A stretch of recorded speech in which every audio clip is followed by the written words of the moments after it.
Hello everybody, today I'd like to introduce you to my new friend, which is these nuggets from a company called Cogload.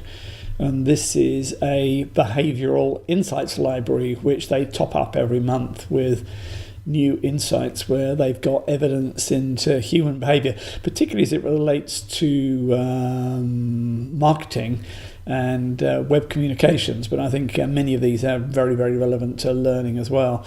One in particular got my attention, I thought I'd share with you, which is this one. It's called the Product Person Bias, and what they say here is that as humans, we look for and value human connections in our products. And they've got this little shot here of someone asking Alexa, am I attractive? And Alexa responds, deep down, we're all beautiful, John. Okay, so it's a human response. We actually really like that sort of stuff.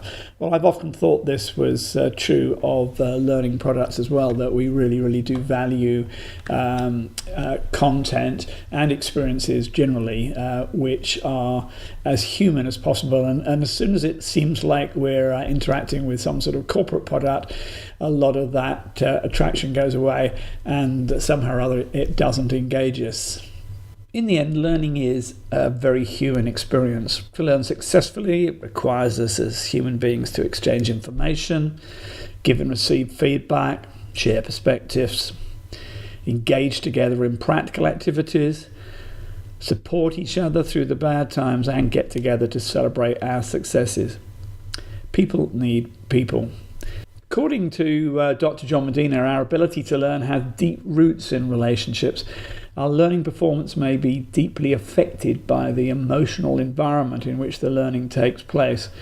The foundation for a good relationship is a teacher or a trainer, or in a world of digital content, the writer of that content who is credible with the learners.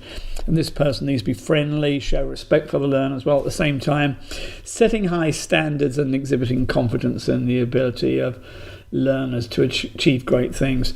So in short, what John Medina is saying is that relationships matter when attempting to teach human beings. A good example would be how we interact with books. When we're reading a book, we don't think that we're interacting with a tree, or a dead tree packaged up.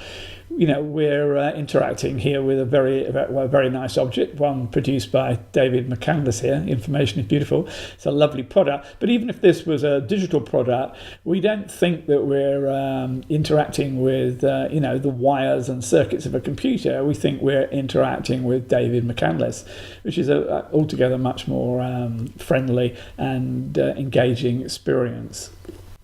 Clifford Nass and Byron Reeves argue that our interactions with computers are fundamentally social and natural, just like interactions in real life. And we respond emotionally to the human characteristics exhibited by on-screen text and voiceover. Even though we know very well at an intellectual level that we're only interacting with software and not directly with a real person, emotionally it matters to us whether the software is communicating with us in a polite and friendly manner.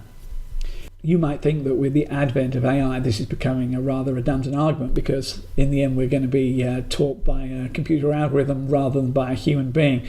But I think that rather misses the point, because the computer algorithm has to be created by a human being, and the algorithm has to make use of language, which again is input by humans and chosen by humans. And whoever it is that is creating the algorithms and the natural language interface needs to be cognizant, I think, of the fact that as learners, we want that relationship in the teaching experience to be as human as possible.